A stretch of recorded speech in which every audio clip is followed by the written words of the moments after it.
축구가 되었든 야구가 되었든요, 또 농구가 되었든요, 또 그 사람이 아마추어 선수든 프로 선수든 간에 그래도 스포츠 선수라고 불리우는 사람이라면 경기에 출전하지 않고 싶은 사람은 아마 단 한 사람도 없을 겁니다. 야구는 9명이 경기를 합니다. 각 팀에서. 축구는 11명이 합니다. 그런데 실제적으로 각 팀을 구성하고 있는 그런 선수들은 굉장히 많습니다. 그래서 그 중에 9명, 그 중에 11명을 선발해서 이제 경기를 하게 하는데, 실제적으로 뛰는 선수는 9명, 11명밖에 되지 않습니다. 그러므로 축구 선수라면 그 11명 엔트리에 들고 싶어하는 것이 당연한 것이고요. 야구 선수라면 그 9명 중에 들고 싶어하는 것이 당연한 겁니다. 그러므로 선수라고 하면 당연히 필드에 나가서 숨이 목에 턱턱 차도록, 때론 부상의 위험이 있다 할지라도 경기장에서 마음껏 자기 경기력을 발휘하며 자기가 속해 있는 팀이 승리를 하도록 돕는 그런 어떤 마음이 당연한 것일 겁니다. 만약 경기장에 나가는 것이요, 뛰는 것보다,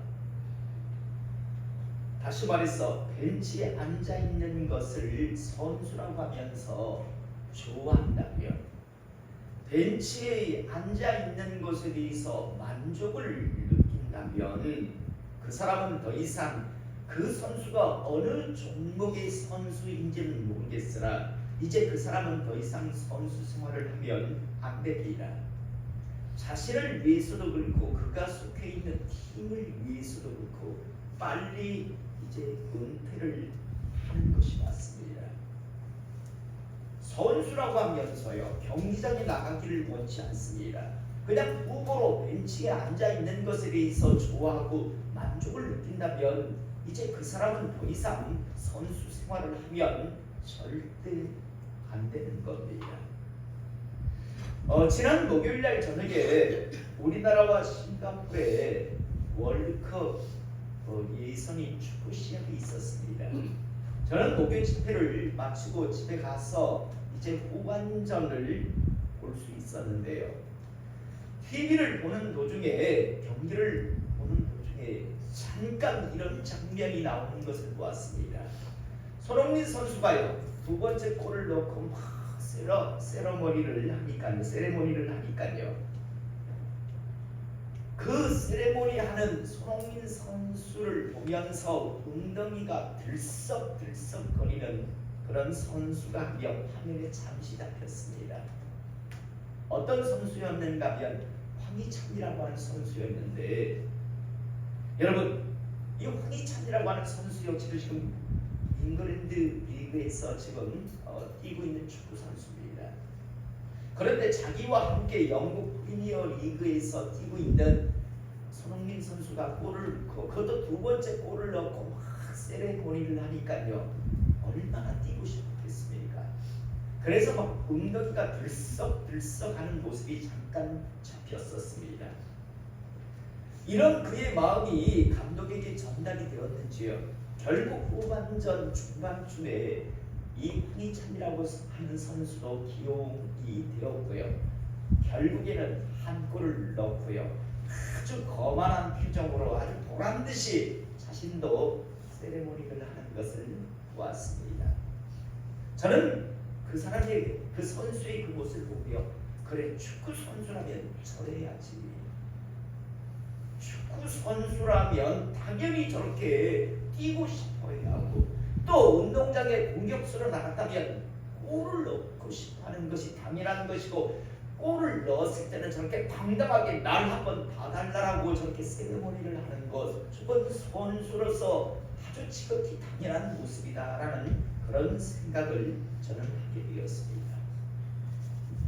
사랑하는 성도 여러분, 저는 많은 스포츠 선수들이요, 운동장이나 코트에 나가서 뛰고 싶어하는, 축구 선수라면 11명 선수에 들어가고, 야구 선수라면 9명 선수에 들어가고, 농구 선수라면 5명 선수에 들어가서 코트에서, 운동장에서 마음껏 정말 뛰고 싶어하는 그런 그 간절한 마음, 절실한 마음이 하나님의 사람으로 부름받은, 하나님의 일꾼으로 부름받은 모든 부름받은 사람에게도 있어야 하고, 또 그런 마음이 이 시간 이곳에서 예배드리는 우리 성도님들에게도 당연히 있어야 한다는 사실을 잊지 않기를 이 시간 축복합니다. 여러분, 왜냐하면요, 이미 말씀의 서두에서 말씀드렸지만 축구 선수라고 하면서 그냥 벤치에 앉아있는 게 좋아요. 후보 선수인 게 너무 좋아요. 그렇다면 이 사람은 선수하면 안 됩니다. 야구 선수면서도 운동장에 나가는 것이 아니라 자기 포지션에 나가는 게 아니라 그냥 후보 선수로 앉아가지고 떠들고 있는 것, 그것에 만족을 느낀다면 그 사람은 빨리 은퇴하는 게 맞듯이요. 하나님의 사람이라고 하면서 하나님의 일을 하려는 마음이 이제 없어진다면, 하나님 앞에 예배드리고 싶어하는 마음도 없고, 하나님의 은혜를 구하고 바라는 간절한 마음도 이제 없습니다. 그렇다면 이런 사람은요, 분명 신앙에 문제가 있는 겁니다. 우리는 하나님의 말씀인 성경을 보면요, 시대마다 하나님께서 쓰신 사람은 적극적으로 하나님의 일을 수행하고 감당하려고 하는 사람을 하나님은 사용하셨지, 하나님께서 무엇인가 맡기고 싶어도 아니 난 싫어요, 난 그냥 안 할래요, 쉴래요 라고 하는 사람을 쓰신 예는 없다라는 사실입니다. 이사야 6장에 보면 하나님께서 이사야를 소명하실 때의 장면이 나오는데 이런 말씀이 나옵니다. 이사야 6장 8절을 보면 주께서 이르시되 내가 누구를 보내며 누가 우리를 위해서 갈고 라고 하면서 하나님께서 말씀하시자 이사야 선지자가 뭐라고 말하는가 하면 내가 여기 있나이다, 나를 보내소서라고 응답합니다. 그리고 이후에 이 이사야 선지자가 하나님 앞에 멋지게 쓰임받는 것을 우리가 보게 됩니다. 만약 하나님께서 내가 누구를 보내며 누가 우리를 위해 갈 거라고 할 때 이사야 선지자가 전 싫습니다, 전 보내지 마십시오, 전 아무 일도 안 할 겁니다 라고 했다면 하나님께서는 절대 이사야 선지자를 쓰시지 아니하셨을 겁니다. 그런데 참 안타까운 건요, 우리가 살아가고 있는 이 시대는요, 하나님의 일을 하려고 하는 사람들이 점점 사라져버리는 그런 시대가 되어버립니다. 예전에는 교회 안에 신앙생활하던 많은 학생들, 청년들 중에서요, 목회자가 되기를 원하는 꿈꾸는 사람들이 참 많았습니다. 또 여자 청년들 중에서는 사모가 되어서 목회자가 되는 그런 하나님의 사람의 반려자로서, 동역자로서 하나님의 일을 하겠다고 하는 그런 선남 선녀가 참 많았었는데 요즘은요, 청년 중에서도 목회자가 되겠다라고, 또 여자 청년 중에서 사모의 길을 가겠다고 하는 사람들은 거의 없습니다. 그래서 언젠가부터 신학교의 숫자가 점점 줄어듭니다.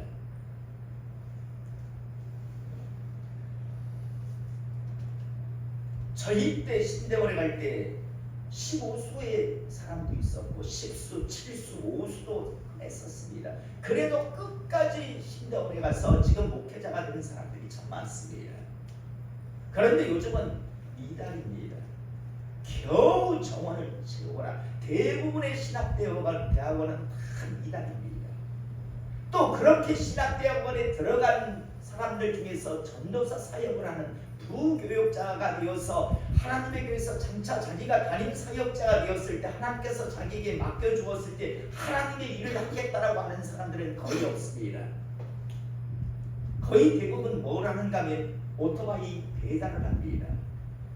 그 돈 몇 푼 안 받는 그 전도사 사역하느니 그냥 저녁에 오토바이 가지고 배달 몇 번 하면 훨씬 수입이 200~300 되는데 뭐 부교육자 생활을 하겠다라고 그런 이야기들을 한답니다. 그것도 지금 대전 이남으로는 부교육자를 구하는 게 하늘의 별 따기라고, 특히 교육 전도사는 천년 기념물이라고 하는 그런 말들을 하는 걸 들었습니다. 부교육자 생활을 해도 서울 경기 쪽에서 해야 괜찮지 대전 밑으로 내려오면 그건 바보짓이다라고 그렇게 요즘 신대원생들이 이야기한다고 합니다. 여러분 그만큼 앞으로 목회자가요 이제 사라져간다는 소리입니다. 더 두려운 건 지금 기존 목회를 하고 있는 목사님들 중에서 어떤 바람이 부는가면 조기은퇴 바람이 불고 조기은퇴 바람이 마치 이게 불일듯이 지금 막 일어나고 있습니다. 큰 교회 담임 목회자 되는 분들은 조기은퇴를 하면서 여러분 충분히 노후가 보정되는 여러 가지 것들이 있기 때문에 그래서 빨리 은퇴하고 그냥 좀 편안하게 다른 어떤 사역을 하기 위한 또 나름대로의 어떤 그걸 위해서 조기은퇴를 하고, 힘든 목회자들은요 또 힘들어서 더 이상 못하겠다라고 그래서 조기은퇴 바람이 붑니다. 신대원생들은 점점 줄어가고 사모가 되겠다라고 하는 여자 청년도 없고요. 더 나아가 이제 기존 목회자들도 다들 은퇴를 조기로 하려고 합니다. 또 교회 안에 있는 성도들은 다른가요? 한 60만 되면 60만 넘었으면 이거 목사님 저 이제 일 안 할랍니다. 저 시키지 마세요. 저는 이제 다 빠지렵니다. 아무 일도 시키지 마세요 라고 하는 사람들이 나옵니다. 여러분 참 안타까운 건요, 안타까운 건 결국 이런 사람들은 하나님께서 안 쓰신다는 사실입니다. 목회를 하는 분들 중에서도 은퇴를 하니까 결국에는 더 이상 안 쓰고, 저는 두려운 게요, 은퇴를 하니까 목사님들 중에서 큰 교회 목사님이든 작은 교회 목사님이든 거의 10년을 못 넘기더라고요. 10년 안에 거의 다 죽어요. 목사들 중에서는요. 앞으로 신학을 하는 신대원생이 없기 때문에 AI 목회자들이 지금 많이 강단해. 저는 성경에 나오는 장차 거룩한 것에 서지 못할 것이 선다는 게 결국은 이거 아닌가라는 생각을 지금 해봅니다. 하나님의 리바의 말씀을 전하는 메신저들이 아니라 그냥 전 세계에 있는 많은 목회자들, 기존 설교들이 올라와 있으면 그걸 짜집기 해가지고 아주 한편의 멋진 짜집기 설교를 하는 게 바로 AI 목회자들인데요. 그런데 듣기는 참 좋을 겁니다. 그런데 하나님의 메시지가 아니죠. 그러나 거기에 매료되는 사람들도 앞으로 참 많을 겁니다. 그리고 교회 안에는 점점 일꾼들이 사라집니다. 예전에는 나이 든 교회 어떤 사람들이 여러 가지 전통을 이야기하며 또 나름대로 어떤 중심을 잡아줬는데 지금은 뭐 한 60만 되면 다들 그냥 부담된다고 일을 안 합니다. 이게 점점 나이가 조금 밑으로 내려가요. 그러다 보니까 교회가 방향을 잃어버리고 교회가 교회 일을 감당하기 힘들어지는 그런 상황이 이제 전 세계 교회에 그대로 이루어지고 있고 우리 교회의 지금 예배는 아닙니다. 사랑하는 성도 여러분, 저는 오늘 이 시간 우리 성도님들이요 마지막까지 끝까지 하나님의 일을 정말 멋지게 감당하는 하나님의 사람 되시기를 이 시간 축복합니다. 오늘 마지막 불렀던 너의 가슴 속에 정말 십자가의 그런 뜨거움이 있다면 이제 주위에 일어나 하나님의 일을 하라고 하는 그 찬양의 가사처럼요 정말 뜨거운 가슴이 있는 하나님의 사람 될 수 있기를 이 시간 축복합니다. 왜 나이가 들면 자꾸만 예배를 빠집니까? 왜 직분이 자꾸만 올라가는데도 예배는 자꾸만 오히려 더 줄어듭니까? 왜 목회자라고 하면서 하나님께서 맡기신 그 중한 그 사명을요 그렇게 쉽게 조기 은퇴라고 하면서 내팽개칠지 모르겠어요. 여러분 운동선수라면 당연히 필드에 나가서 경기장에 나가서 부상을 입든가 아니면 숨이 정말 목에 차더라 할지라도 뛰고 싶은 게 그게 당연한 건데 뛰기 싫다면 더 이상은 운동장에 나가기 싫다면 은퇴해야죠. 당연한 거겠죠. 빨리 떠나야겠죠. 마찬가지로 하나님의 일꾼이라고 하면서 하나님의 일을 하지 않기를 원한다면 이건 분명히 잘못된 겁니다. 여러분 많은 사람들이 나이 이야기합니다. 사랑하는 성도 여러분, 모세가 나이가 많아서 하나님의 일을 못했습니까?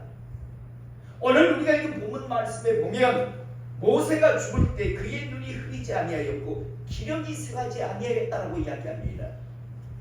여러분 모세 시대 당시 평균 나이가 70세, 건강하면 80살을 살던 시대입니다. 그런데 모세는 그때 120살이었어요. 그런데 나이가 많아서 기력이 쇠해서 하나님께서 더 이상 일을 맡기시지 아니한 게 아니라 모세는요 이제 매너리즘에 빠져 있었기 때문에 타성에 빠져 있었기 때문에 우리는 모세가 왜 더 이상 이스라엘 백성들을 데리고 가나안 땅에 들어가지 못하는가 그 이유를 잘 알고 있습니다. 바로 무리바 물 사건 때문입니다. 이스라엘 백성이 또 물이 없자 먹을 물이 없자 불평합니다. 이때 하나님께서 모세에게 말씀합니다. 너희가 대신해서 물을 줘라. 여러분 모세가 비록 무리바 반석을 쳐서 물을 줄 수는 있지만 그건 모세의 능력이 아니라 하나님의 능력이었습니다. 모세는 아마 처음 하나님으로부터 어떤 일꾼으로 부름받고 어떤 사역을 감당할 때 정말 감격스러웠을 겁니다. 감동스러웠을 겁니다. 그리고 또 마음속에는 이건 내가 하는 게 아니라 하나님께서 하시는 거야 라고 하는 그런 경외신앙도 있었을 것입니다.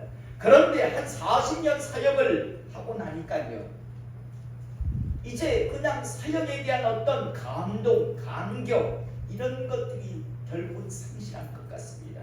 그리고 모든 영광을 하나님 앞에 올려드려야 된다는 그 사실조차 한 40년 사역을 하고 나니까 식어진 것 같았습니다. 그래서 마치 지가 하는 듯이 반석을 2번 치면서 한 번 쳤느냐 2번 쳤느냐 그게 중요한 게 아니라 하나님 보시기에 모세의 마음이 이미 매너리즘 타성에 이미 빠져 있었습니다.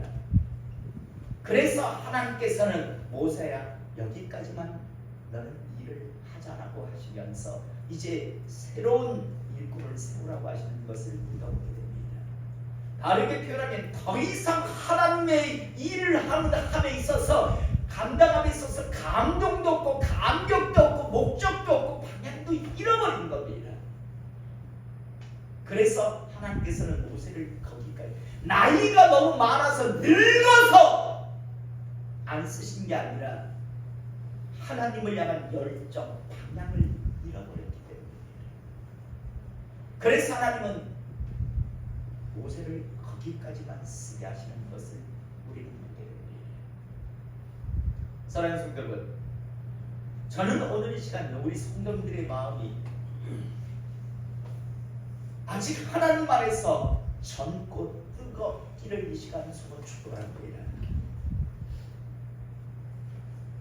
만약에 사도 바울이 하나님의 일을 할 때 1차 전도 여행 갔다 와서 힘들었어, 너무 힘들었어, 루스드라에선 죽을 뻔했네, 다시는 안 해야지 라고 했다면 사도 바울은 2차 전도 여행 못 갔습니다.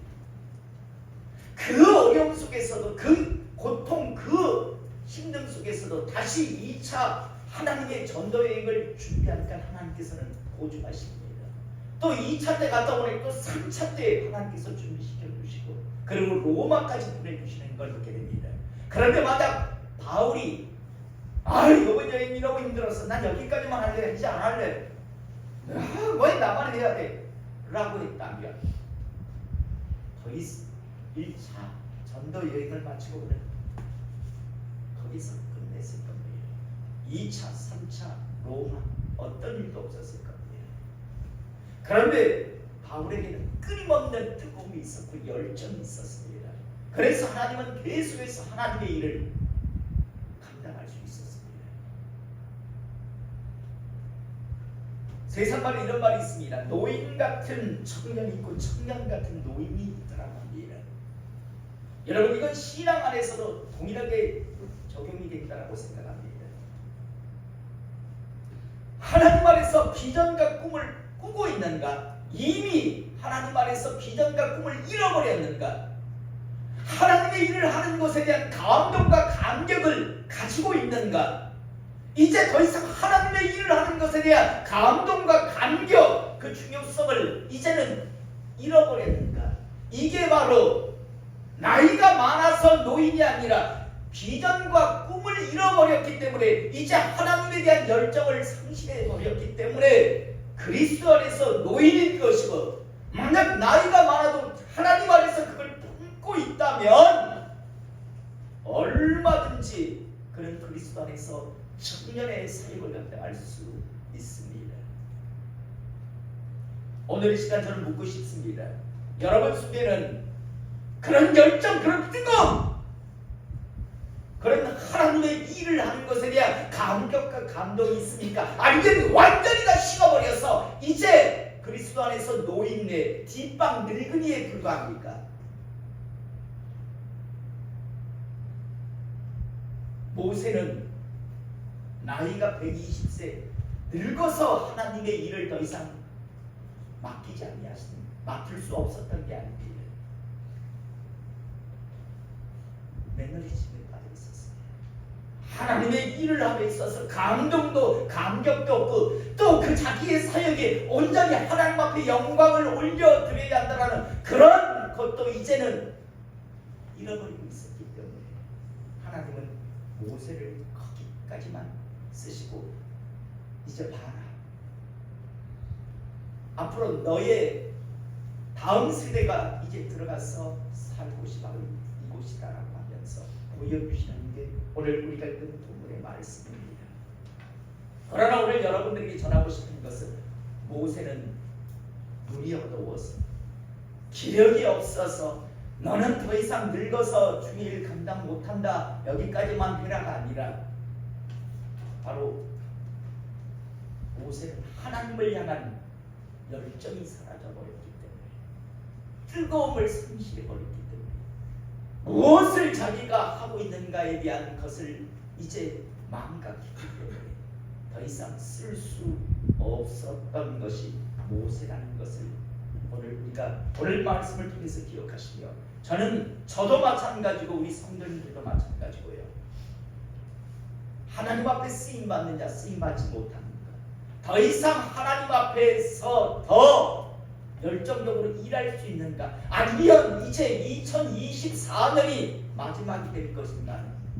이제 우리의 나이가 아니라 우리의 하나님을 향한 중심, 마음, 신앙이라고 하는 사실을 꼭 기억하시고, 그리스도 안에서 늙은이 뒷방 늙은이가 되는 것이 아니라 하나님 안에서 젊음을 가지고 더 열정을 가지고 일할 수 있는 모든 하나님의 사람과 가정이 되기를 이 시간 주님의 이름으로 축복합니다.